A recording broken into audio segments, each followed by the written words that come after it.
Hello, my scary friends. Who invented fire? Some bright spark. Be sure to subscribe to my channel. 3 weeks ago, my wife Jen woke me up in the middle of the night and told me our 6-year-old daughter Alice wouldn't stop crying and screaming. Hearing the said extremely violent racket crashing away downstairs, I asked Jen if she knew why. She said Alice complained that she felt severe pain in her head. Apparently, the pain was so bad she chucked things around the house and broke a window. Hurrying downstairs immediately after I slipped on my dressing gown, I saw that our living room had been transformed into a skip full of broken ornaments, most prominently a smashed TV. Small fragments of broken glass covered everything. The room looked as if it had been ransacked by a gang of burglars with mallets. Definitely not as if a 6-year-old girl had been having a tantrum. But the condition of my house was a minuscule worry compared to Alice, who I saw bunched up in one corner of the room, clutching her head furiously. My daughter had seemed to run out of energy after her episode and lay quivering on the floor like a jelly, but I could tell that the pain had not yet departed. I picked Alice up and asked her how bad her head felt. Drops of tears and snot fell like rain onto the ribbed lapel of my dressing gown. Her face ashen, she wheezed, "Daddy, someone's scraping my brain from my bone." My whole body went stiff and I called an ambulance right away. The paramedics arrived around 5 minutes later, and had they not seen the shattered glass spilling from the window frame into the front yard, they would never have believed my story. Alice was looking perfectly normal apart from a few cuts on her hands, no longer clutching her temple. Her usual obedient, quiet mannerisms resumed.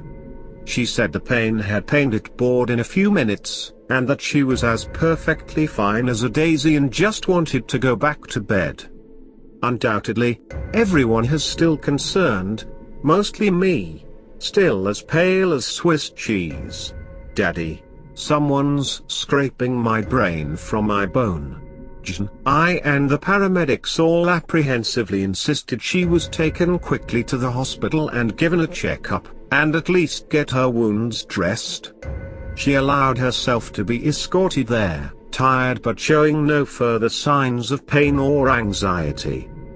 Alice's transition from the hellish blazing fire into the simply mild disposition was so startlingly rapid that it, in itself, was disquieting. We returned home a few hours later, as the doctors said she was true as perfectly fine as a daisy. A head scan revealed no injuries and the pain was probably due to getting up from a horizontal position too quickly. She slept in our room for 3 nights after the incident, and that seemed to be the end of it. I returned home from work one day to the sweet mouth-watering smell of chicken, which Jen had cooked up. I was surprised Alice wasn't downstairs yet. It was her favorite meal, and on days when we had roast chicken, she would always be the first one in the dining room. Assuming Alice was upstairs playing with her dolls or her new crafts kit, I called her and her brother Josh downstairs for dinner. Josh was down a minute later, but Alice seemed to be taking longer. I called her repeatedly, turning the volume up a notch each time, but she would neither reply nor come downstairs. Going up to her room myself, I opened the door to see her pulling a miniature denim skirt onto her doll. "Alice, darling, it's dinner time. Quick, go downstairs now." "Alice, come downstairs." She blatantly shunned me. Stepping into the room, I yelled at her and asked why she was ignoring my calls. "Why are you shouting?" she asked, looking at me feelingly, like a startled cat. Surprised, I answered, "Because you're not coming downstairs to eat." "You never called me." "I called you lots of times, loudly, as well." Josh heard me, And his room is further from the staircase than yours. And I thought you liked chicken, didn't you smell the nice aroma? No. I didn't hear you either. You could have said it louder. Plus, Josh didn't tell me. In an annoyed manner, she brushed past me and went downstairs. She should have at least heard Josh's footsteps. I could have sworn I'd bellowed dinner time in my loudest possible voice. She'd had an argument with her mother, or a bad day at school, maybe. She was obviously irritating me on purpose. Attention-seeking? Over the next few days, Jen told me that Alice was finding school more of a struggle than before. She had to be moved closer to the whiteboard as she couldn't read the writing from where she used to sit and sometimes complained of blurred vision. Her appetite decreased dramatically. She stopped eating foods that usually had to be hidden away from her for safekeeping to make sure she didn't overindulge, such as candy and custard cream donuts, most significantly, roast chicken. Jen suggested she was just tired, because she also skipped swimming and dance, activities she used to enjoy. Then just last week, after I came home from work, I noticed Alice wasn't downstairs. I decided to try calling her name, wondering whether she would decide to ignore me once more. This time she came down after a minute. I asked her why she'd decided to ignore me the last time I called her. "Did you?" she asked. It turned out she actually hadn't heard me this time either. With two mischievous kids to deal with all the time, I had become a pro when it came to spotting a fib. But it seemed too real for that. Perhaps she was really going deaf, or we were all living in another universe.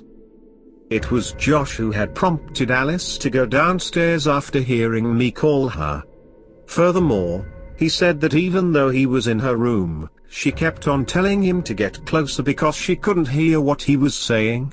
After a concerning discussion with Jen, who had also been noticing similar problems, we both decided we would take Alice for sight and hearing check-up in the morning. During the night, I heard quiet noises around the house such as knocking and clicking or the occasional creak of a door hinge. At first, I dismissed them, but after hearing the sound of distinct footsteps outside my room, I started to become concerned. I got up to see if all the windows in our room were closed, and they were. Marginally bewildered, I went out to see who was walking around the house. Beams of bright yellow light escaped from the edges around the door of Alice's room. "What are you doing up so late, Alice?" A strange metallic smell caught my attention before I even approached the room. A horrific sight greeted my eyes as I opened the door, and I instantly recoiled in shock and terror.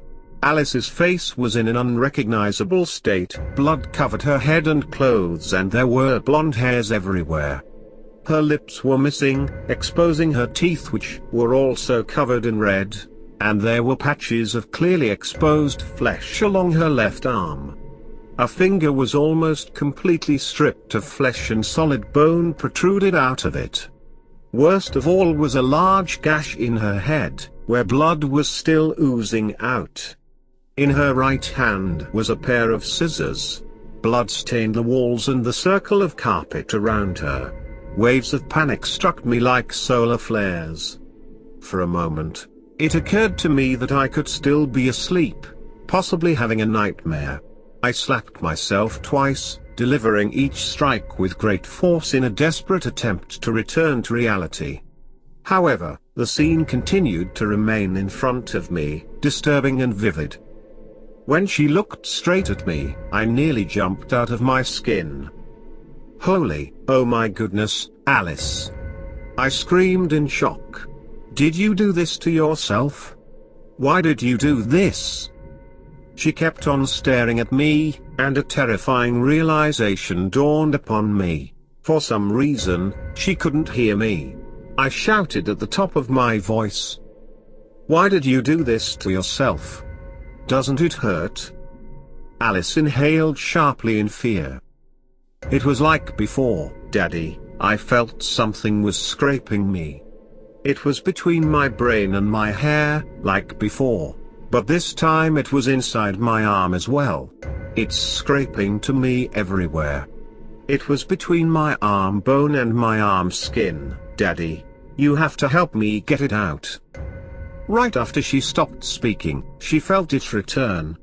Her shoulder writhed in discomfort, and she plunged the scissors into her collarbone, trying desperately to separate her flesh from her bones and remove whatever was in between, scraping her.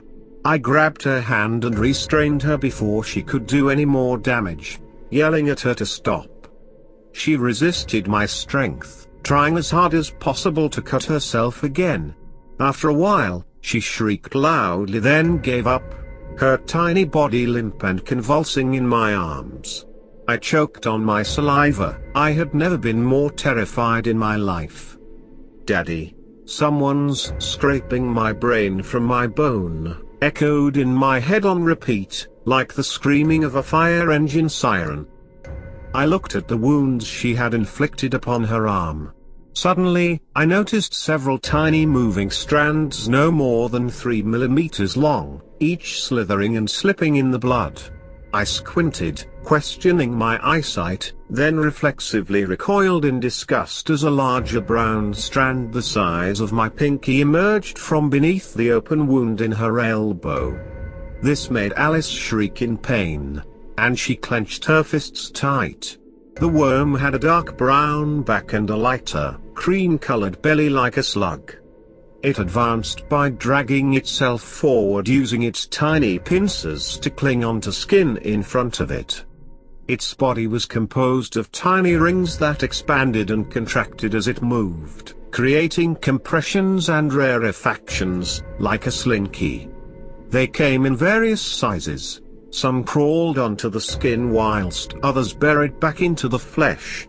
Lifting my head, I noticed that from her head wound, fatter, longer worms now came squirming out of the dark red patch in large numbers. It itches, Daddy. It hurts, gets them out, gets them out. She had gotten up, and before she could ask what was going on, I told her to call a goddamn ambulance. Alice was quickly anesthetized at the hospital. Full body scans showed nothing. Therefore the surgeons began an internal investigation. 2 hours later, they reported that the cause of the worm's presence might have been the result of ingesting food contaminated with eggs. As the worms hatched as tiny worm maggots and multiplied inside the lining of her stomach, they made their way to the brain where they ate large amounts of it, then buried deeper, thus causing the unexplainable pain 3 weeks ago. But it stopped quickly because the maggots had significantly weakened the sense receptors in the brain, making Alice almost immune to pain, and with this, her sight, smell, hearing and the general performance of her sense organs also deteriorated. Then, they multiplied further and infested other parts of her body, eating away at her flesh. How and when did Alice ingest those eggs? At school? Perhaps it was our fault. But surely we, as responsible parents, would check before feeding her something which seemed dodgy or contaminated? This deeply terrifying mystery hammers an iron stake of fear into the center of my heart. The possibility that we did this to our own child is unbearable to think about. Moreover, it causes me great consternation that the species of the vile, ominous creature, which has left us in the dark screaming for answers, is yet still unknown. Testing is currently being carried out. What if they want something mankind had ever been exposed to before? Alice is undergoing surgery. We're told the extent of damage to her brain is severe. And I are both shattered, weeping with trepidation, wishing we'd done something earlier. Josh is silently staring at the floor, wide-eyed in horror, perhaps wondering whether he'd had a lucky escape himself from something lurking in our home cooking. As of now, there seems to be little hope left. But we are still holding on, still praying that by some miracle, our baby will return from the operating theater alive.